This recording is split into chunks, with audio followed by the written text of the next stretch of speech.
नमस्कार, मैं हूं आपके साथ दीपक भदौरिया। आप देख रहे हैं देवभूमि एक्सप्रेस। पिथौरागढ़ जिला मुख्यालय के देव सिंह मैदान में विधिक सेवा प्राधिकरण के द्वारा बहुउद्देशीय शिविर का आयोजन किया गया। शिविर में देश के कानून मंत्री किरेन रिजिजू के साथ ही उच्चतम न्यायालय के न्यायाधीश न्यायमूर्ति उमेश उदय ललित और उत्तराखंड उच्च न्यायालय के मुख्य न्यायाधीश राघवेंद्र चौहान मौजूद रहे। कार्यक्रम का उद्घाटन केंद्रीय कानून मंत्री किरेन रिजिजू ने दीप प्रज्वलित करके किया। इस दौरान उन्होंने कहा है कि देश में कानून को और सरल बनाने की जरूरत है, जिससे आम जनमानस भी कानूनी दस्तावेजों को समझ सके। इस तरह के आयोजनों को और अधिक समय के लिए आयोजित किया जाना चाहिए, जिससे कि लोगों को समय समय पर कानूनी जानकारियां मिल सके। बहुत अच्छा हुआ, यह कार्यक्रम बहुत अच्छा हुआ पिथौरागढ़ में। और जो यहाँ शिविर लगे हैं इसमें लोगों को इसको थोड़ा लंबा चलाना चाहिए ताकि लोगों को इससे मदद मिले। ये जो लीगल एड्स जो होते हैं ना, लोगों को एक तो जानकारी देते हैं, प्लस उनका जो कानूनी सलाह और कानूनी सेवा ये लोगों को मिले। माताजी हमारे पाँव से जरा तकलीफ में है, उन्हें अभी यहाँ पर व्हीलचेयर उपलब्ध कराई गई। यहाँ दिक्कत हमारी यह है कि हमारी जो ये आपदा की एप्लीकेशन है, ये एप्लीकेशन लेने वाला कोई नहीं है, क्योंकि इन्होंने कोई ऐसा साधन नहीं बनाया था कि जिसके कारण ये एप्लीकेशन उन तक पहुँचे। तो हम चाह रहे थे कि इतने बड़े मंत्रालय से लोग आए हैं तो उन तक ये एप्लीकेशन पहुँचे। तो वहाँ साहब से मिले तो उन्होंने पर्चा अच्छा कटवा दिया हमारा, तो दवाई वगैरह आँख दिखाई मैंने, तो पर्चा वगैरह 15 दिन चलेगा बोल रहे थे, और हॉस्पिटल से आपको चश्मा वगैरह मिल जाएगा बोल रहे थे। मुख्यमंत्री पुष्कर सिंह धामी ने काशीपुर में विकास कार्यों की सौगात दी है। उदयराज हिंदू इंटर कॉलेज के सभागार में आयोजित कार्यक्रम में उन्होंने विकास योजनाओं का लोकार्पण और शिलान्यास किया। मुख्यमंत्री ने स्वयं सहायता समूहों को चेक भी वितरित किए हैं और जनसभा को संबोधित किया। कार्यक्रम के पहले मुख्यमंत्री पुष्कर सिंह चंपावत के विधायक कैलाश गहतोड़ी के निवास पहुंचे और उनसे मुलाकात की।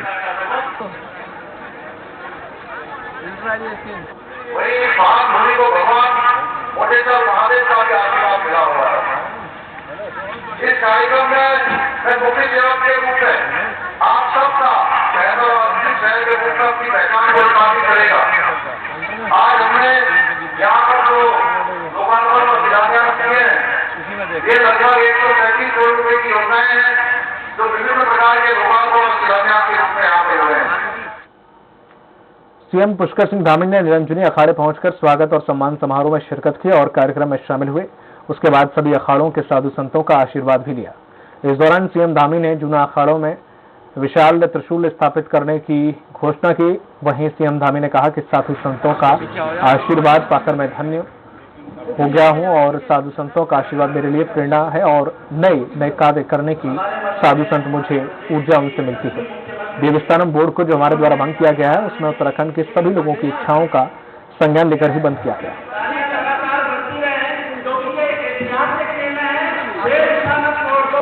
मैं पूज्य संतगणों का आभारी हूँ, उनको सबको नमन करता हूँ, प्रणाम करता हूँ। उन्होंने सब लोगों ने यहाँ पर है जो तपस्वी हैं, हमारे संत हैं, लगातार धर्म की रक्षा के लिए लगातार काम कर रहे हैं, धर्म को बढ़ाने के लिए काम कर रहे हैं, समाज को बढ़ाने के लिए काम कर रहे हैं। उन सभी का आशीर्वाद मिला है, मैं धन्य हूँ उनका आशीर्वाद लेकर। माननीय मुख्यमंत्री जी निरंजनी अखाड़े में आए थे और हमने अखाड़ा परिषद की ओर से, पंडा समाज की ओर से, मैं समझता हूँ जितने भी समाज हम मंदिरों में रहते हैं सभी ने जो इनका स्वागत किया है और आशीर्वाद दिया है कि आप जो है भाजपा दोबारा आ जाए, आशीर्वाद सबने दिया है। और हमारे माननीय मुख्यमंत्री जी अच्छा कार्य कर रही है, विकास का कार्य कर रहे हैं, तो इसलिए हमें उम्मीद है कि आगे चल के जो है भाजपा दोबारा जो है उत्तराखंड में आ जाए। बाजपुर में हुई पूर्व मंत्री यशपाल आर्य और पूर्व विधायक संजीव आर्य पर हमले के मामले में सियासत गर्मा गई है। देहरादून में कांग्रेस कार्यकर्ताओं ने मुख्यमंत्री आवास का घेराव करने का प्रयास किया। पुलिस ने नेता प्रतिपक्ष प्रीतम सिंह सहित तमाम कांग्रेसी नेताओं को सीएम आवास से पहले हाथी बड़कला में बैरिकेडिंग करके रोक दिया। नेता प्रतिपक्ष समेत कई कांग्रेसी नेता वहीं धरने पर बैठ गए। कांग्रेस का आरोप है कि बीजेपी के द्वारा यशपाल आर्य और संजीव आर्य पर हमला कराया गया है, जिस पर पुलिस द्वारा कड़ी कार्रवाई होनी चाहिए।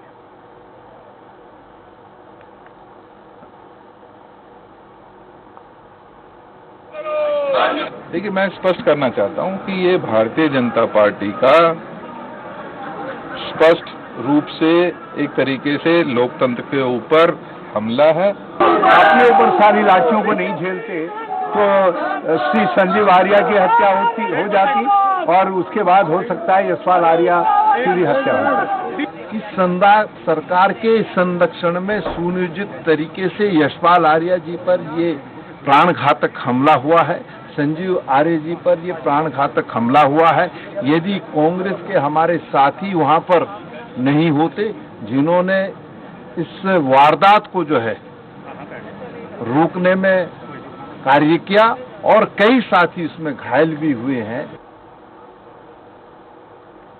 पूर्व कैबिनेट मंत्री यशपाल आर्य और उनके बेटे पर हुए हमले को लेकर कांग्रेस कार्यकर्ताओं ने सरकार का विरोध प्रदर्शन किया।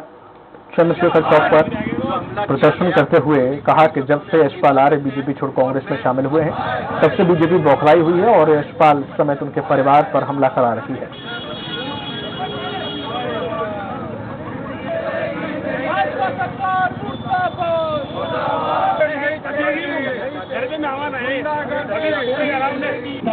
भाजपा के द्वारा हमारे पूर्व कैबिनेट मंत्री यशपाल आर्य जी और उनके पूर्व विधायक संजीव आर्य जी के भाजपा ने अपने गुंडों और असामाजिक तत्वों के द्वारा जो जान हमला किया है उसकी हम बहुत निंदा करते हैं। कहा गया है यशपाल आर्य जी जो हमारे वरिष्ठ कांग्रेस नेता हैं उनके ऊपर जो हमला हुआ है, भाजपा के लोगों ने जो हमला किया है उसके विरोध में रोका गया है पुतला। यशपाल आर्य का उनके बेटे पे जो हमला किया है उसके उपलक्ष्य में कहा गया। आज जो है भारतीय जनता पार्टी का असली चेहरा सामने आ गया है, जो वो दलित प्रेम दिखाती है। उससे आप देख लो दलितों पर अत्याचार होता है। भाजपा बौखलाई हुई है। भाजपा के लोग अब पथराव तक के दलितों पर अत्याचार करने में कूद पड़े हैं। उत्तराखंड के कांग्रेस नेता यशपाल आर्य और संजीव आर्य पर हमले को लेकर कांग्रेस में खासा आक्रोश है। पिथौरागढ़ में कांग्रेस कार्यकर्ताओं ने बीजेपी सरकार का पुतला फूंका, साथ ही कांग्रेस जिला अध्यक्ष त्रिलोक महर के नेतृत्व में नारेबाजी की।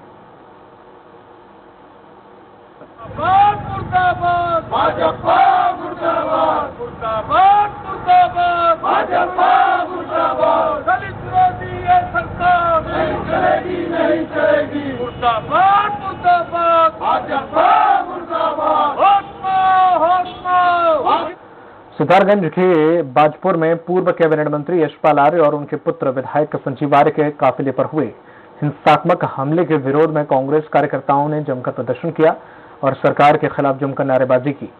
साथ में भाजपा सरकार का पुतला दहन किया। युवा नगर अध्यक्ष इश्तियाक अंसारी ने कहा कि जो मुकदमे भाजपा सरकार के दबाव में कांग्रेसी कार्यकर्ताओं पर लगाए गए हैं उन्हें वापस लिया जाए और जो दोषी हैं जांच करके दोषियों के खिलाफ सख्त कार्रवाई करें।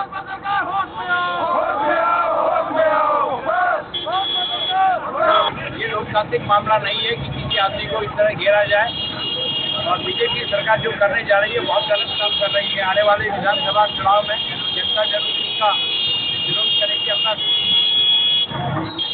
इस तरह की वारदातें नहीं होनी चाहिए लोग। और ये सारी साजिश जो है भाजपा सरकार की है। भाजपा सरकार अपने गुंडों को जो है इस तरह से अपना दे करके और कांग्रेस के ऊपर हमला करा रही है। वो एक विकास के नाम से जाते हैं। यशपाल आर्य जी, संजीव आर्य पर जो हमला हुआ है उसके हम सब कांग्रेस जो है जितने भी सब निंदा करते हैं। कांग्रेस नेता यशपाल आर्य और उनके बेटे संजीव आर्य पर हुए हमले को कांग्रेस में गुस्सा है। इसको लेकर हमले के विरोध में नैनीताल में कांग्रेस कार्यकर्ताओं ने बीजेपी सरकार के खिलाफ जमकर नारेबाजी की और पुतला फूंका। साथ ही कांग्रेसियों ने पुलिस प्रशासन को ज्ञापन सौंपा और मामले में कार्रवाई की मांग की।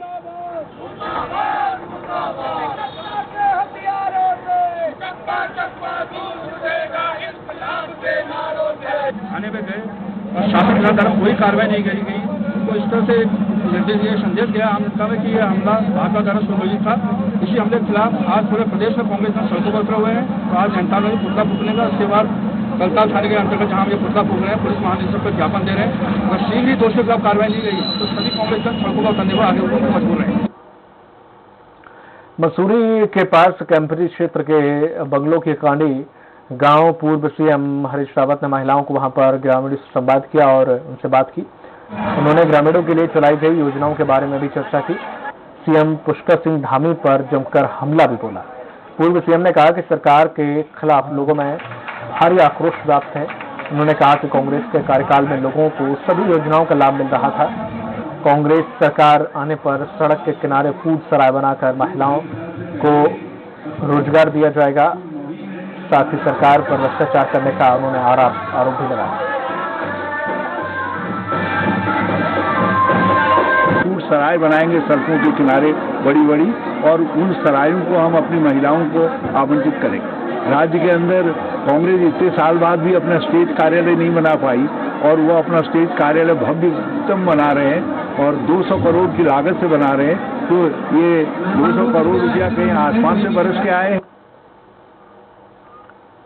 देवप्रयाग में आम आदमी पार्टी नेता कर्नल अजय कोठियाल के नेतृत्व में रोजगार गारंटी यात्रा निकाली गई। इस दौरान जनसभा संबोधित करते हुए कर्नल कोठियाल ने पीएम और सीएम पर जमकर निशाना साधा। कर्नल कोठियाल ने कहा कि पीएम का शो फ्लॉप हो गया, आज हर जगह आपकी लहर दिख रही है।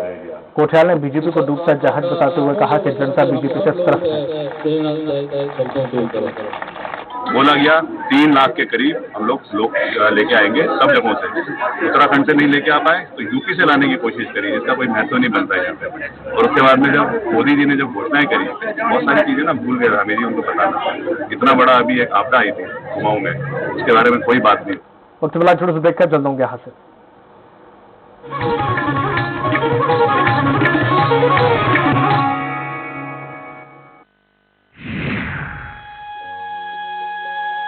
जनहित सर्वोपरि का सिद्धांत ही सुशासन का आधार है। इसलिए जनता की सुविधा और जनता की सेवा को अपना लक्ष्य बनाकर प्रदेश निवासियों की हर संभव सहायता को सदैव तत्पर है उत्तराखंड सरकार। मुख्यमंत्री पुष्कर सिंह धामी के कुशल नेतृत्व में कई तरह के नए प्रयासों के माध्यम से सुशासन की पेश की गई है अनोखी मिसाल। हाल ही में मुख्यमंत्री ने किया है अपनी सरकार पोर्टल का शुभारंभ। विभिन्न सरकारी विभागों की कुल 75 प्रकार की सेवाओं को इस पोर्टल से जोड़ा गया है। अब जनता को तमाम तरह के सरकारी कामों के लिए संबंधित विभागों के दफ्तरों में बार बार चक्कर काटने से मिलेगी आजादी। इससे न सिर्फ लोगों के समय, धन और ऊर्जा की बचत होगी, बल्कि भ्रष्टाचार भी समाप्त होगा। सुशासन की दिशा में एक और सफल कदम है उत्तराखंड सीएम हेल्पलाइन नंबर 1905, जिसके माध्यम से जनता की सेवा बखूबी ढंग से कर रही उत्तराखंड सरकार और नागरिकों के बीच की दूरी को घटाकर सिर्फ एक कॉल तक सीमित करने का काम किया है 1905 ने। नमस्कार, उत्तराखंड सीएम हेल्पलाइन में आपका स्वागत है। आपकी बात रश्मि से हो रही है। जी सर, समस्या बताइएगा। इस हेल्पलाइन नंबर की मदद से सभी नागरिक सरकारी कामों से संबंधित अपनी समस्याओं और शिकायतों को आसानी से सरकार तक पहुंचा सकते हैं। सर, आपकी शिकायत को दर्ज किया जा रहा है, आप लाइन पे बने रहिएगा। संबंधित विभागीय अधिकारियों की जवाबदेही के साथ सरकार द्वारा उस समस्या या शिकायत का निवारण जल्द से जल्द कर दिया जाता है। आपकी शिकायत को विभाग को भेज दिया गया है और सरकार यथाशीघ्र उसका समाधान कर सके, यानी जनता खुश तो सरकार संतुष्ट। उत्तराखंड सीएम हेल्पलाइन की सेवा लेने के लिए धन्यवाद। इसी तर्ज पर हेल्पलाइन नंबर 112 की सुविधा भी उपलब्ध है, जो साल के 365 दिन 24 घंटे जनता की सेवा को तत्पर है। किसी भी मुसीबत, अनहोनी या आपातकालीन स्थिति में प्रदेश का कोई भी नागरिक किसी भी कोने से मदद के लिए कॉल कर सकता है और जल्द से जल्द पीड़ित तक सिर्फ पुलिस की मदद ही नहीं, बल्कि जरूरत पड़ने पर एम्बुलेंस और फायर ब्रिगेड की मदद भी पहुंचाई जाती है। इसी तरह स्वास्थ्य सेवाओं के लिए प्रदेश सरकार की एकीकृत हेल्पलाइन नंबर है 104। इसके तहत कोई भी व्यक्ति किसी भी तरह की स्वास्थ्य सेवाओं को लेकर शिकायत, सुझाव या सरकारी स्वास्थ्य योजनाओं व कार्यक्रमों की जानकारी हासिल कर सकता है। सुशासन के माध्यम से जनता की सेवाओं को बेहतर बनाने के लिए प्रयासरत है उत्तराखंड सरकार। विकल्प रहित संकल्प, नए इरादे, युवा सरकार, उत्तराखंड विकास के स्वर्णिम पथ पर।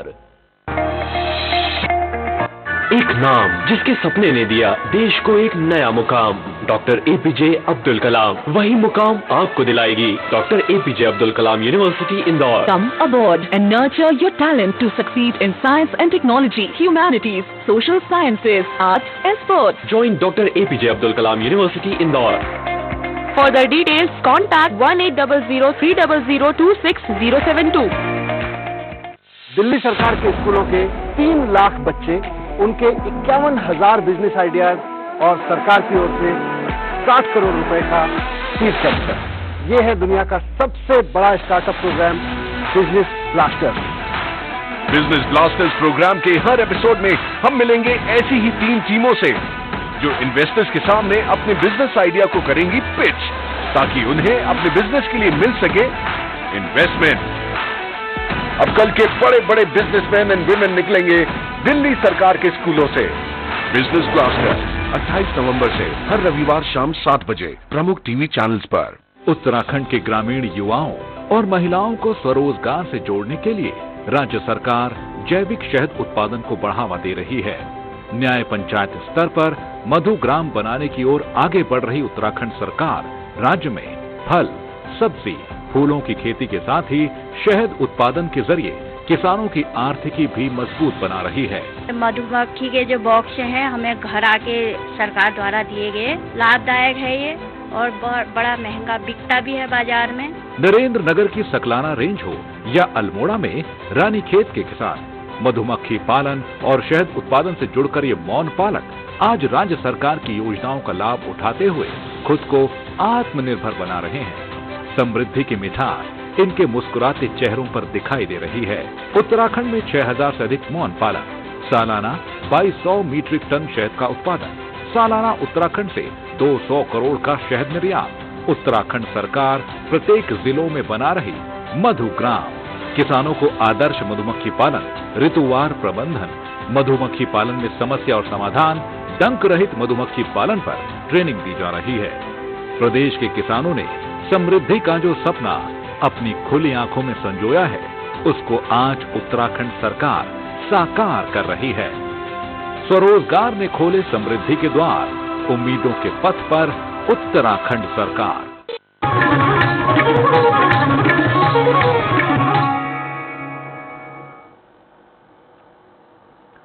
इसके बाद स्वागत है आपका। रुक करते हैं अगली खबर के। विकास नगर में आप प्रभारी दिनेश मोहनिया की विजय शंखनाद यात्रा का जोरदार स्वागत किया गया। लोगों को संबोधित करते हुए उन्होंने कहा कि जिस नेता ने हमारे 5 साल खराब किए हैं उन्हें सजा जरूर मिलनी चाहिए। आम आदमी पार्टी ने दिल्ली में बहुत काम किया, अगर पता करना है तो अपने रिश्तेदारों को कॉल करके पूछ सकते हैं।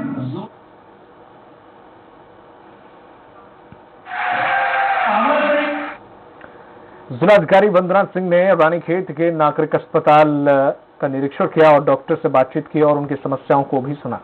साथ ही उन्होंने मरीजों से भी हो रही उन्हें परेशानी को लेकर चर्चा की। वहीं जिलाधिकारी ने सीएमएस को अस्पताल में उचित पार्किंग व्यवस्था करने को कहा। पार्किंग में थोड़ा सा मसला है। जो अंदर इमरजेंसी की व्यवस्थाएं हैं उसमें डॉक्टर्स के नंबर वगैरह डिस्प्ले करने के निर्देश दिए गए जो भी इमरजेंसी में यहाँ पर रहते हैं। हेल्प डेस्क स्थापित करके उसको प्रॉपर उसमें लिखें ताकि जनता को जब भी ओपीडी के बाद लोग आते हैं तो कहाँ उनसे किससे मिलना है, ये सारी जानकारियाँ समय से मिल पाएं। देहरादून में शहर में हुई लूट का पुलिस ने खुलासा कर दिया है। पुलिस ने विकास नगर में बुजुर्ग दंपत्ति के साथ लूट को अंजाम देने वाले शातिर आरोपी को मुस्तकिम को गिरफ्तार किया। आरोपी ने चाकू की नोक पर लूट की वारदात को अंजाम दिया था। आरोपी के पास से पुलिस ने लूटी हुई रकम भी बरामद कर ली है। किया गया था जिसमें कि रात को एक घर में घुसकर अभियुक्त के द्वारा लूट की वारदात को अंजाम दिया गया था। आज उसको गिरफ्तार किया गया है। उसमें लूट का जो सामान है वो भी बरामद किया गया है, जिसमें आभूषण और इसका मोबाइल बरामद हुआ है। इसके अलावा भी चीजें बरामद हुई। पूर्व कैबिनेट मंत्री यशपाल आर्य और उनके पुत्र संजीव आर्य पर हुए हमले को लेकर काराडूंगी में कांग्रेसियों ने विरोध प्रदर्शन किया और बस स्टैंड पर पुतला दहन करके जुलूस निकाला। ज्ञापन जो दिया जा रहा है, जो कल माननीय हमारे पूर्व प्रदेश अध्यक्ष और कैबिनेट मंत्री यशपाल आर्य जी और उनके पुत्र वर्तमान विधायक संजीव आर्य जी जो एक कांग्रेस के कार्यक्रम में बाचूर में शिरकत करने जा रहे थे, तो वहाँ पर कुछ असामाजिक तत्वों द्वारा उन पर जानलेवा हमला किया गया। नगर कांग्रेस कमेटी कालाडूंगी की तरफ से एक ज्ञापन हमें दिया गया है। कांग्रेस के जो पदाधिकारी हैं, जो हमारे पूर्व मंत्री श्री यशपाल आर्य जी के साथ जो घटना हुई है उसके से संबंधित अभियुक्तों की गिरफ्तारी व अन्य आवश्यक कार्रवाई हेतु पिथौरागढ़ में सड़क निर्माण को लेकर हो रहा ग्रामीणों का आंदोलन आखिरकार खत्म हो गया है। विधायक चंद्रा पंत ने आंदोलनकारियों को पानी पिलाकर आंदोलन खत्म किया। इस दौरान विधायक पंत ने देहरादून विभागीय सचिव से सड़क निर्माण के प्रस्ताव की समीक्षा की, साथ ही 3 किलोमीटर लंबी सड़क की स्वीकृति दी। इनकी मांग थी कि भाटी गांव और से बेलतड़ी तक जो 2 किलोमीटर की रोड है वो बने। आज इनका 71 दिन का जो संघर्ष इन्होंने किया, इसके लिए मैं इन लोगों को भी बहुत बहुत बधाई देती हूँ, गांव के लोगों को। रुड़की के नेहरू स्टेडियम में नेशनल क्रॉस बॉल चैंपियनशिप का आगाज हो गया है। चैंपियनशिप का उद्घाटन कांग्रेसी नेता सचिन गुप्ता और हंसराज सचदेवा ने किया। 2 दिवसीय प्रतियोगिता का उद्घाटन कार्यक्रम विभिन्न राज्यों की 16 टीमों के शानदार मार्च पास्ट से हुआ। यहाँ पे प्रोग्राम हो रहा है, उसमें देश के विभिन्न राज्यों से लोग बाग पार्टिसिपेट करने आ रहे हैं। के अंदर वॉलीबॉल टूर्नामेंट शुरू है, जो नेहरू स्टेडियम में शुरू है, और यहाँ पे जो है 14 राज्यों की टीमें आई हैं जो प्रतिभा कर रही है। टूर्नामेंट 2 दिन तक चलेगा। जसपुर विधानसभा क्षेत्र के अंतर्गत पतरामपुर बिजली घर के निकट लाइन चालू होने के दौरान ट्रांसफार्मर का सामान चोरी हो गया है। ग्रामीणों ने पुलिस प्रशासन से कार्यप्रणाली पर सवाल उठाए हैं और इससे पहले भी 2 बार ट्रांसफार्मर चोरी हो चुका है। चोरी की ट्रांसफर खोल के और इसका जो सामान निकाल के सब जो काम का था वो ले गए। ये बड़ियों वाला पंचायत में पड़ता है ट्रांसफार्मर है, तो आम का बड़ियों वाला सब एक ही, सबका कनेक्शन यही से है। अब ये पहले भी हुआ, 2 घटना पहले भी हो चुकी, उसके बाद फिर अब ये घटना हो गई।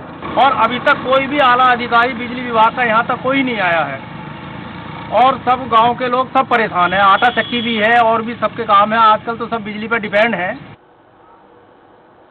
कठिमा के सीमांत गांव के सैकड़ों परिवारों का जनजीवन डैम में लगातार बढ़ रहे जलभराव के कारण अस्त व्यस्त हो गया है।